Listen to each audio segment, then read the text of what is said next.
Alô, glória a Deus.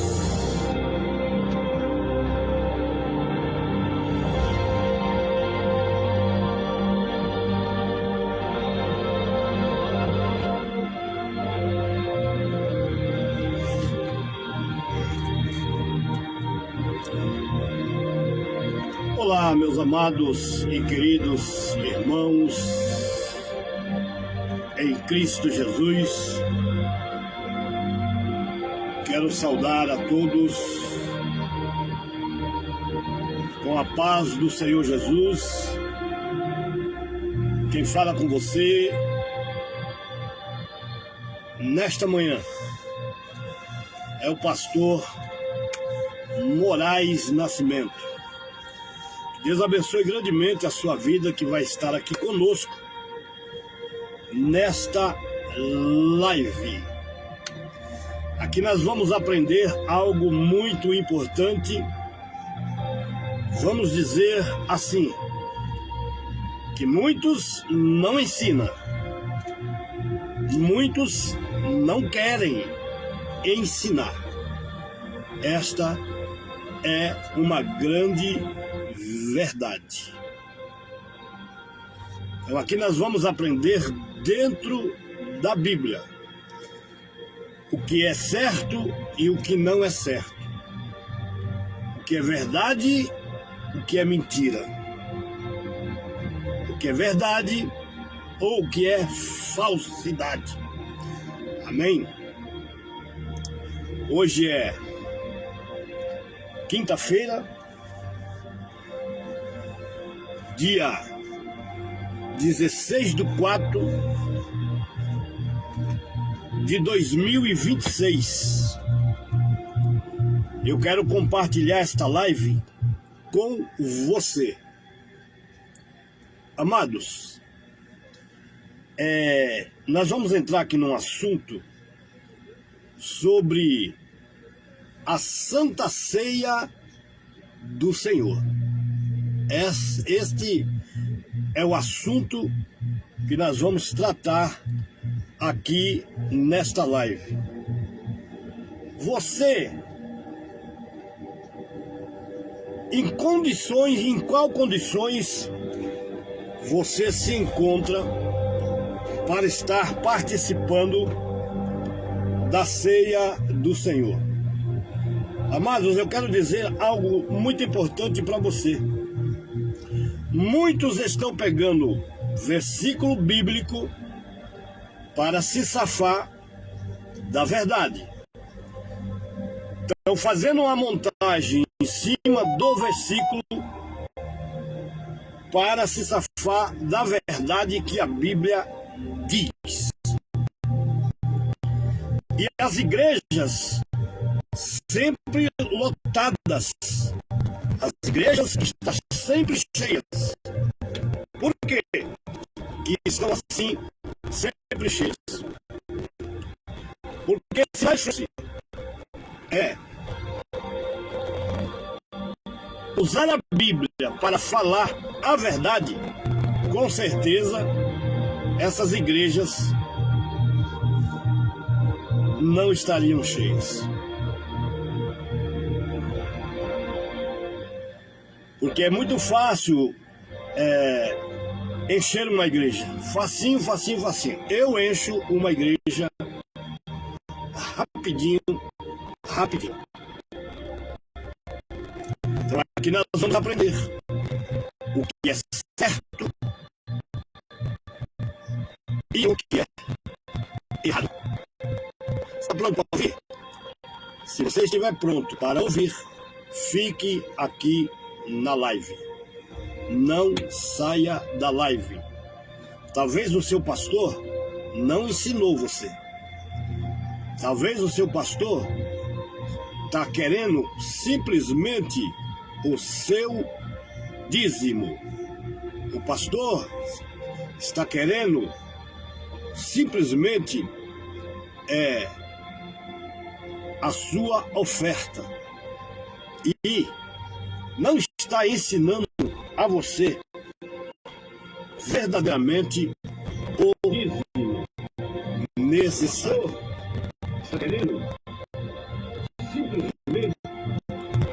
Então nós vamos ver aqui a sua oferta.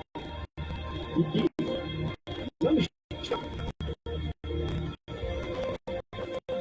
Nós vamos aqui saber, você pode ou não tomar a Santa Ceia. O que diz a Bíblia? Preste bem atenção no que diz a Bíblia. Vai ter gente aqui querendo abafar aquilo que eu estou falando. Vai ter gente aqui se levantando para contrariar aquilo que eu estou falando. A mensagem que eu vou mandar aqui ao vivo. Mas vamos lá. O que diz a palavra de Deus? O que diz sobre tomar a Santa Ceia sem ser casado? Um dia desse, uma pessoa ligou aqui, eu não sei se ligou ou se colocaram aí no grupo. O que tem a ver, o que tem a ver uma pessoa amigada? A palavra amigada já é uma palavra ridícula. Para começar, eu sou 880, não vou aqui tampar a melancia com tampa, tá? A minha melancia é sem tampa. A rede aqui, é rasgada, tá certo? Então, é o seguinte, colocaram aí numa pergunta, num certo grupo, o que tem a ver a pessoa tomar Santa Ceia amigado? Você vê? Amigado, você vai numa repartição pública aí, fazer um documento, isso, aquilo, a pessoa pergunta para você assim, o senhor, a senhora é casado? Aí você vai responder, você tem que responder. Não, eu sou junto. Não é uma palavra ruim de responder? Não é uma pergunta, aliás, não é uma pergunta ruim de responder? É lógico que é. O senhor é o quê? Situação conjugal do senhor. Eu sou casado. Eu sou casada. Olha que palavra bonita. A sua aceitação vai ser 100% maior do que se você for amigado, macebado, viu? E junto. É diferente. Tá vendo como o conceito é diferente? Mas vai ter gente aqui dizendo ao contrário. Dizendo ao contrário que eu estou errado, viu? E que Deus perdoa, e que não sei o que lá, e que não sei o que. Quando nós pecar, nós temos no céu um advogado, você entendeu? Enquanto isso a igreja vai enchendo, e o pecado tomando conta, e quando Jesus vier buscar a igreja, esses inocentes vai subir, e esse pastor vai ficar para largar de ser burro. Entendeu? Porque a palavra de Deus, ela está aqui, É só ensinar a verdade. Não queira encher a igreja com mentira. Porque se você não está pregando a verdade, ensinando as ovelhas, a verdade, você está mentindo diante de Deus. Pegou a visão? Então vamos aqui. A pergunta é essa. O que a Bíblia diz sobre tomar Santa Ceia sem ser casado? Preste bem atenção. Eu vou entrar.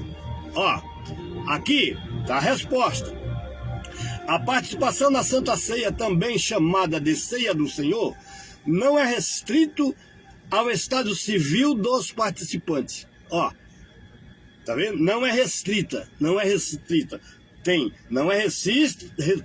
para os participantes que, na minha opinião, biblicamente falando, tem que ser casado sim. Preste bem atenção. A Bíblia deixa claro que esse momento de comunhão é para todos os que nasceram de novo, espiritualmente, seja solteiros, casados ou em qualquer outra situação? Não. Ou em qualquer outra situação? Não. Por que em qualquer outra situação? Filho, você não é casado. Você está tomando Santa Ceia, você está cantando no grupo das irmãs, Você está cantando no grupo das irmãs, você está pregando, entendeu? Você está dando até ensinamento, quem sabe você não é casado e você está participando de tudo na igreja. Vamos lá, vamos embora. A Santa Ceia do Senhor é só para casado? E pode tomar a Santa Ceia do Senhor? A Ceia do Senhor é destinada a cristãos batizados que professam a fé em Jesus e buscam viver em santidade, segundo a tradição bíblica em 1 Coríntios 11, 27 e 29. Não deve participar aqueles que vivem em pecado habitual e não arrependido, descrente ou que não discerne o sacrifício de Cristo. Se você é crente de verdade, você sabe que o sacrifício de Cristo foi na cruz do Calvário. Derramou sangue carmesim. E o cálice que nós tomamos hoje representa o sangue do Cordeiro derramado na cruz. E você tem coragem de tomar este cálice indignamente? Você tem coragem. Mas eu sei por que você tem coragem. Eu sei por que você tem coragem. Aqui é o pastor Moraes. Aqui é café no bule.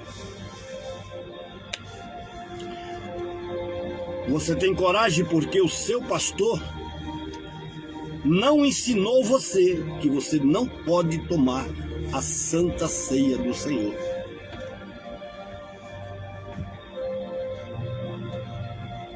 Indignamente? Não. Amaziado? Não. O apóstolo Paulo disse claramente: se o homem não pode viver só por causa da sua lascível paixão, então é melhor que se case, porque aí ele vai ter a sua própria esposa e a sua esposa o seu próprio marido. Tomar Santa Ceia indignamente, você vai ter problema. E o culpado maior é aquele que está na frente da igreja dirigindo as ovelhas, que não está te ensinando. Vamos para frente. Quem toma a ceia indignamente tem perdão? Tem perdão? Bora ver. O que diz 1 Coríntios 11 e 27? Diz assim, presta bem atenção. Portanto, qualquer que comer este pão ou beber o cálice do Senhor, indignamente será culpado do corpo e do sangue do Senhor. Tá bom para você? Se você toma a ceia do Senhor indignamente, minha irmã, se você está tomando a ceia do Senhor indignamente, meu irmão, você está pecando contra você, contra o sangue, e eu acredito até contra a Trindade de Deus, contra o Espírito Santo. Porque eu não acredito que uma pessoa toda avacalhada,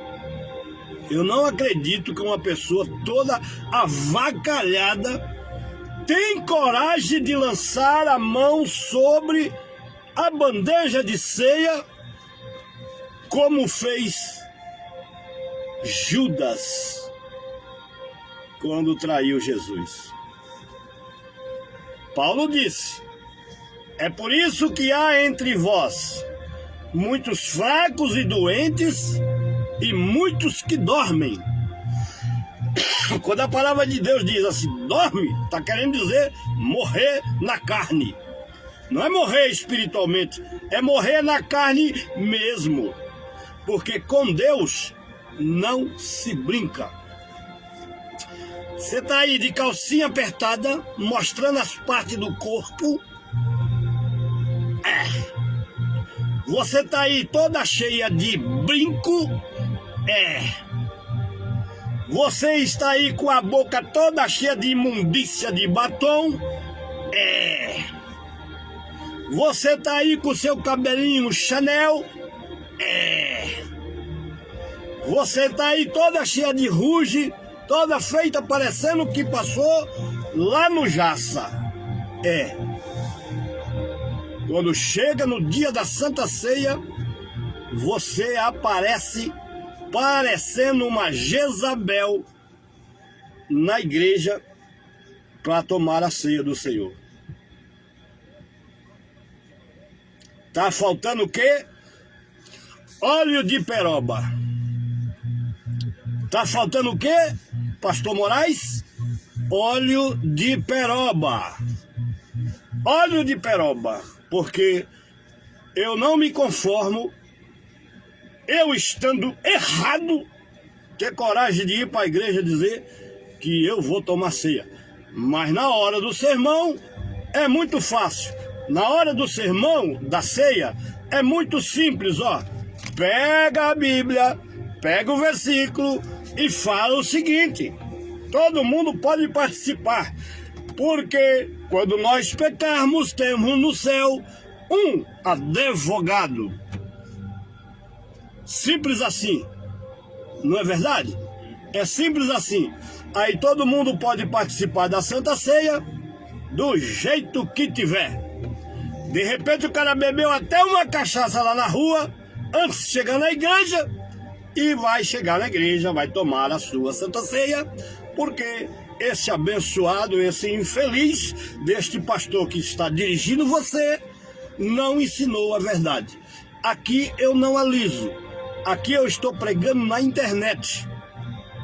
Estou pregando na internet. Esta palavra vai atingir milhões e milhões e milhões de pastores.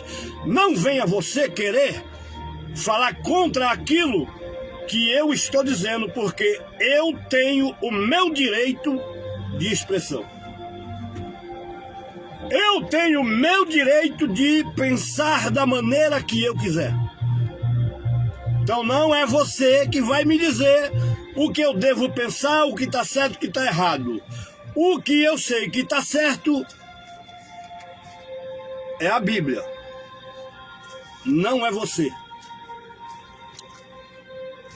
O que eu sei que está errado é que você enche a igreja com 7-1 dos infernos, entendeu? Para convencer o povo de que tomar a Santa Ceia do Senhor da maneira que tu está não é pecado, porque tem no céu um advogado.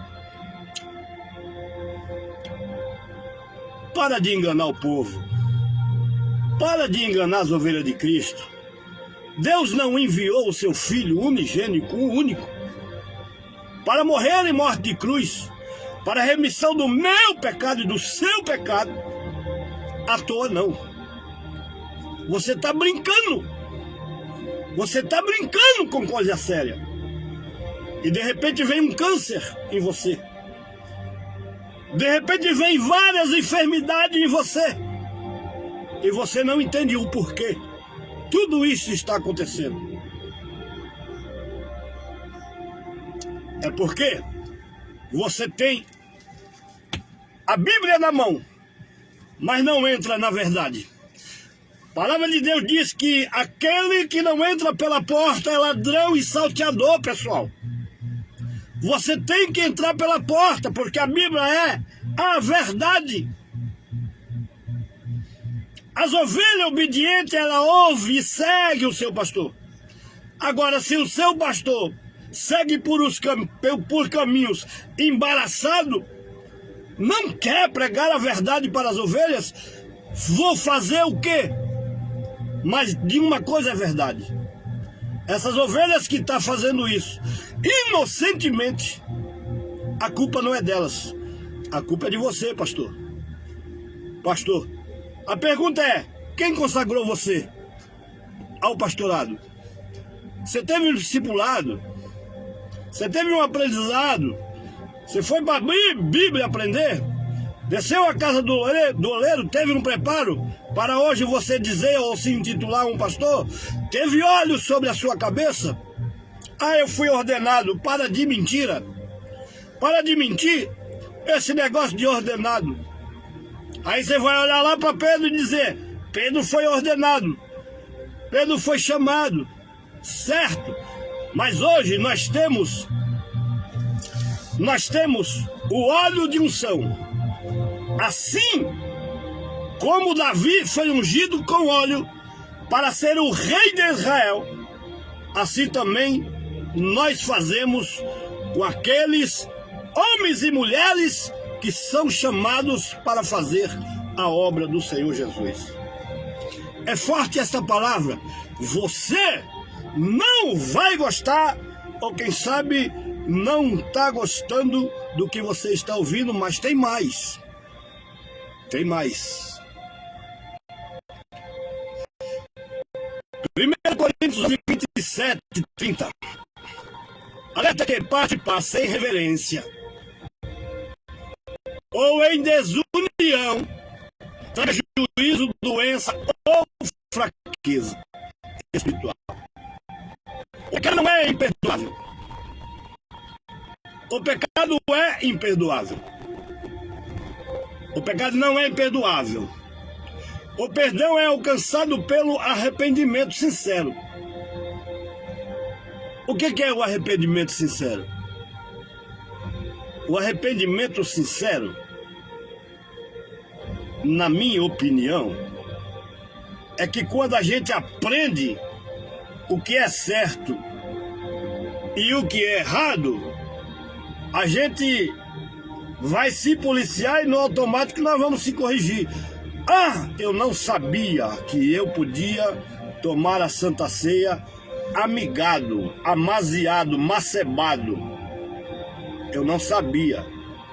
Mas agora, como eu aprendi que eu estou errado, eu vou procurar um cartório, vou marcar a data do meu casamento e eu quero ver alguém me acusar dizendo que eu estou tomando a Santa Ceia do Senhor indignamente. Aí eu vou dizer: aí você está certo. Aí você está dentro da palavra, ninguém vai poder te acusar. Ah, o pastor Moraes está acusando. Não estou acusando não, estou falando a verdade.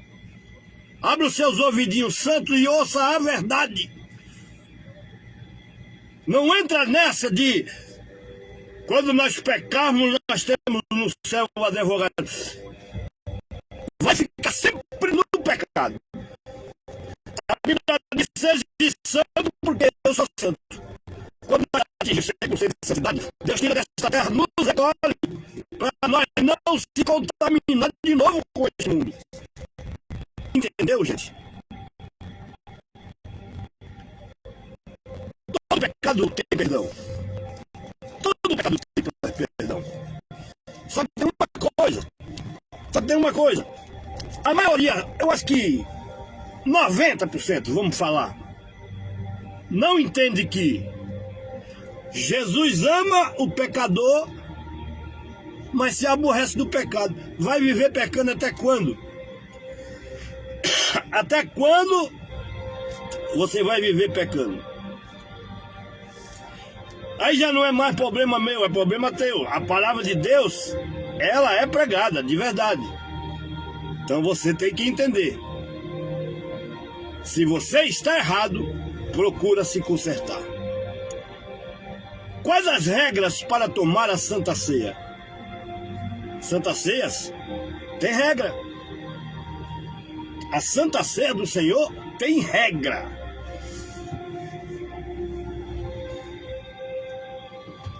Jesus chamou os seus discípulos, escolheu os seus discípulos a dedo, a dedo.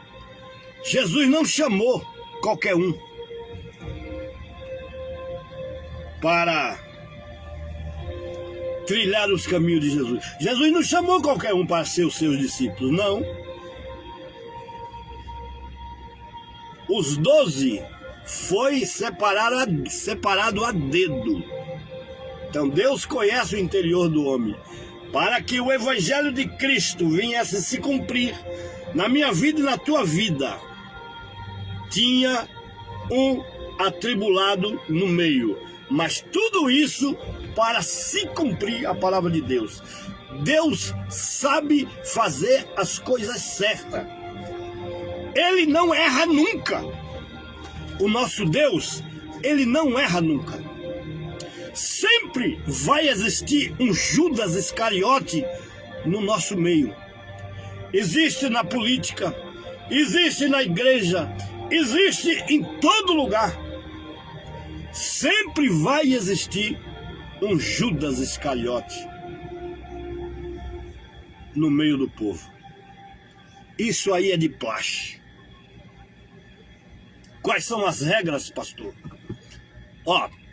Tomar a ceia, a Santa Ceia, é um ato de comunhão e memorial do sacrifício de Jesus Cristo, exigido principalmente autoexame de consciência e arrependimento dos pecados.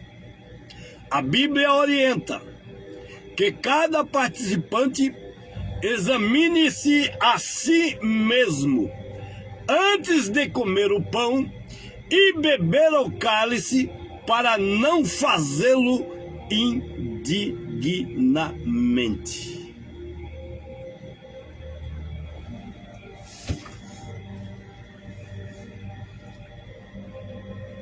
E aí? Vai continuar?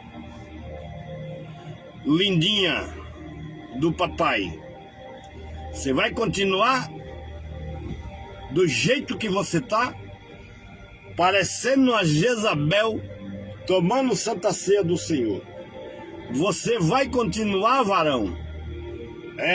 Dando mau testemunho no seu trabalho, no ônibus, onde quer que você esteja, brincadeira, chocarrice, brincadeiras estúpidas que não é de crente, comportamento que não é de cristão. Paulo disse: seja meus imitadores, assim como eu sou de Cristo. Você está fazendo tudo ao contrário, mas quando chega no dia de Santa Ceia, você não tem a audácia de pedir um minuto o microfone e dizer para a igreja. Você não precisa dizer o que você fez. Você não precisa dizer o que você fez.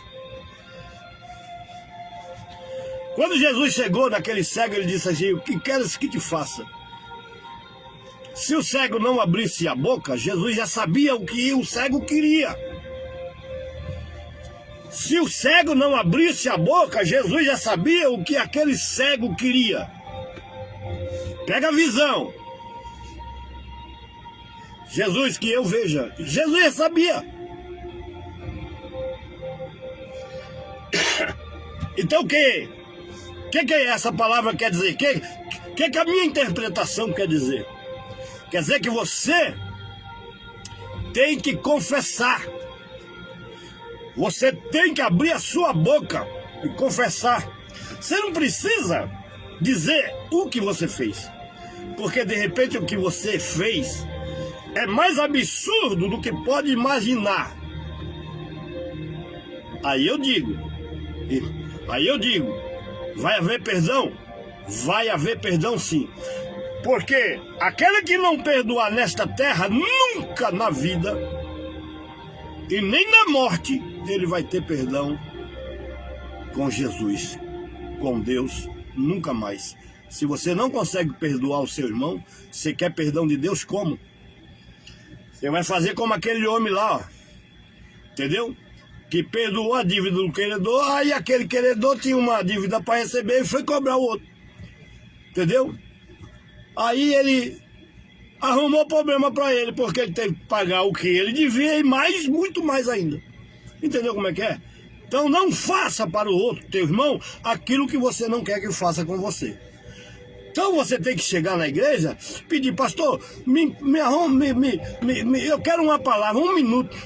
Irmãos, quero pedir perdão a Deus, perdão à igreja, se eu fiz algum mal para alguém, que me perdoa em nome de Jesus. Eu quero participar da Santa Ceia, quero sair daqui saltitante de alegria, porque a ceia, irmãos, ela cura as enfermidades. A Santa Ceia, ela cura as enfermidades. A Bíblia diz que o sangue de Jesus nos purifica de todo pecado. E a enfermidade vem por quê? Pelo quê? Pelo pecado. Você entendeu? Então tem que haver arrependimento. Aqui eu estou ensinando você. Não estou falando o nome de pastor, que para mim não me interessa. Estou falando, pregando a palavra de Deus. E se a carapuça bater em você, paciência. O que eu posso te dizer é que você se conserte primeiro, para depois consertar a igreja. Porque a igreja é a casa do pastor. A igreja é a casa do pastor. Se não pode cuidar da sua própria casa, como terá cuidado da igreja de Deus? Pega a visão. O que Paulo quis dizer em Gálatas 6 sobre a ceia do Senhor.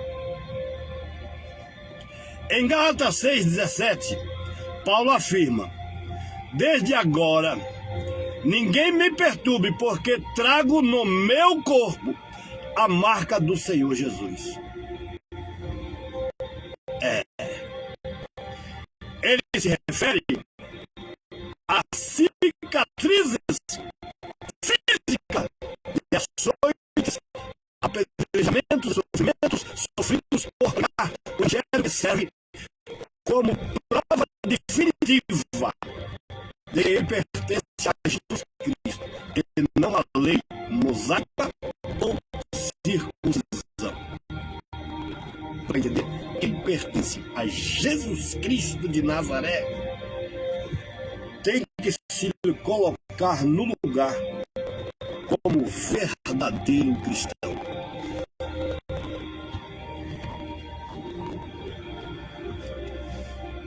Está aí a mensagem de Deus para você. Eu tenho absoluta certeza que eu não sou santo. Eu não sou santo. É por isso que muitos não gostam da minha mensagem, da minha pregação, que Deus me chamou para exortar. E se eu não falar aquilo que Deus manda, quem vai sofrer as consequências sou eu. Então, ninguém na face dessa terra vai me barrar para eu não pregar a verdade. Quer encher a igreja? É por sua conta e risco. Quer lotar a igreja? Por sua conta e risco. Vai comprar um carro bom?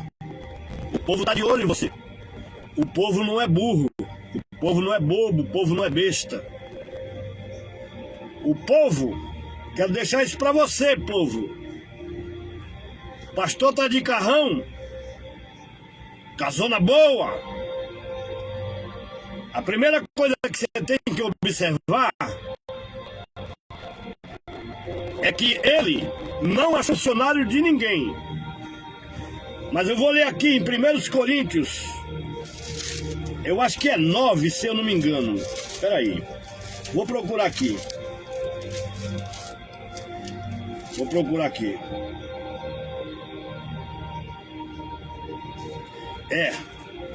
1 Coríntios 9.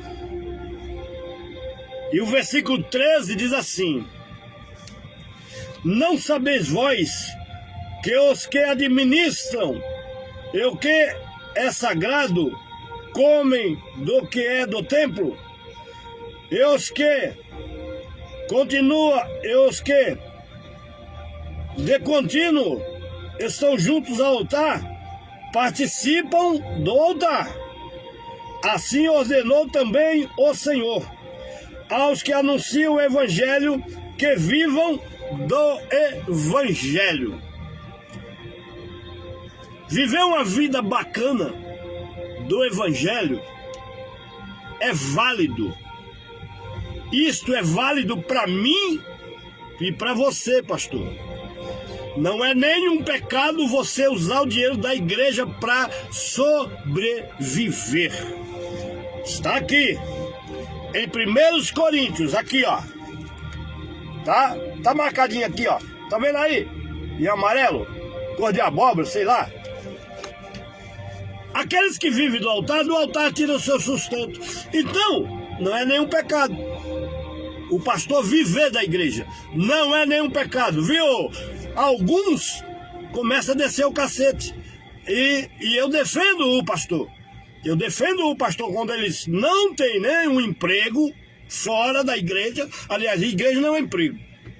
Não é emprego. A igreja não é emprego. Ele não tem nenhum emprego para ganhar o seu pão de cada dia, mas ele vive da igreja. Ele vive da igreja. É por isso que ele ora, é por isso que ele busca a Deus. É por isso que ele vai para o monte para Deus usar ele. Para Deus dar a ferramenta para ele trabalhar na obra. E quando a igreja enche, é porque o povo está vendo na vida dele o manifestar de Deus. E ali as pessoas é curada, as pessoas aceitam Jesus, as pessoas vão para as águas do batismo, é batizada, é transformada, começa a participar da Santa Ceia do Senhor. Entendeu? Porque o pastor está no seu trabalho da obra de Deus. Então, eu não sou contra o pastor usar o dinheiro da igreja. Mas se você vê que o pastor, ele tem o seu trabalho fora, e ele está de carrão, às vezes o salário dele nem tem compatibilidade para comprar um carrão desse. O salário que ele ganha lá na empresa dele não é compatível para ele ter aquela casa que ele mora. Aí é muito fácil explicar o que está acontecendo. A viúva está precisando, não tem. O órfão está precisando, não está tendo. O irmão está precisando de uma cesta básica e ele era dizimista fiel. Perdeu o emprego. A igreja não tem. Acabou o gás do irmão. O irmão era dizimista, sempre foi. Ficou desempregado. A igreja vai lá e fala, pastor, não tem. Não tem. Então, o que acontece? É assim que funciona, varão. É assim que funciona, varão. Então nós temos que entender que o pastor, ele tem sim essa liberdade, biblicamente falando, de viver do Evangelho. Se ele está no altar, é lá do altar que ele vai tirar o seu sustento. Amém? E a você? Eu fiquei 5 anos. Eu fiquei 5 anos tentando fazer o meu casamento para eu poder voltar a falar do amor de Cristo. Quando eu me separei da primeira esposa, né? Não vou entrar em detalhes porque Deus sabe o que aconteceu. E aí, o que acontece? Eu me divorciei e eu fiquei 5 anos jogado das traças. As igrejas, os pastores, achavam que eu estava em pecado. Deu para entender? Eu que pregava em tudo quanto era igreja, de repente me encostaram. É assim que muitos estão fazendo. Basta o irmão ter um problema conjugal, eles ficam assim acusando, fica alto, né, na sua mente, né, acusando o irmão. Muitas vezes encosta o irmão, não está sabendo, não parou para trocar uma ideia com o irmão e já vai fazendo as coisas, sabe, do jeito dele. Vou encostar, desbaratinado, nem vou falar nada, vou encostar ali. Assim fizeram comigo, fiquei 5 anos, viu? 5 anos lutando para ajeitar a minha documentação para eu me casar. Sabe por quê? Para eu pregar o evangelho e ninguém ficar me acusando. Ninguém ficar me acusando. Irmãos, sou casado. Eu sou casado. Aqui é de prata, ó. Aliançona de prata. Minha esposa tem uma aliançona lá de ouro. Você entendeu? É assim que funciona. Então, se você está nessas condições que eu disse aqui nesta live, vai lá, fala com o seu pastor: pastor, eu quero me casar, eu quero que o senhor prepare aí. Não, pastor, eu quero me casar. Não vai na onda dele. Pastor, eu quero me casar. Me casar. Se o pastor estiver falando o contrário, sabe o que você faz? Vai no cartório, arrume teu casamento e mude para outra igreja que prega a verdade. Só assim ele vai se ligar para eu não falar uma coisa aqui, porque já jogaram charadinha, fez esse negócio de eu mandar crente tomar vergonha na cara, pronto, já falei. Mas é assim, se o seu pastor começar com nhenhenhen no seu ouvido, você faz o seguinte: arruma o dinheiro, vai lá, faz o casamento, marca o seu dia do casamento, entendeu? Casa, não tem condição de fazer festa, não faça. O importante é que você está casado, entendeu? Aí muda de igreja, entendeu? Você tem um bom emprego e tem um bom salário e tem um bom dízimo, uma boa oferta. Deixa o pastor aí chupando o dedo, vai para uma igreja que prega a verdade, meu irmão. Vai para uma igreja que prega a verdade, minha irmã. É assim que funciona. E pode ter certeza, quando a trombeta tocar, você olhar para cima e dizer: ora, vem Senhor Jesus, e vinde a mim, bendito do meu Pai, possuir por herança o reino que está preparado desde da fundação do mundo. E aqueles que não te ensinou, vai ouvir isso aqui, ó: apartai de mim, maldito, ide para o fogo eterno, porque eu não te conheço. Amém, pessoal? Pega a visão, que Deus nos abençoe, e nós vamos se ver na próxima live. Tchau, fique com Deus, que Deus abençoe.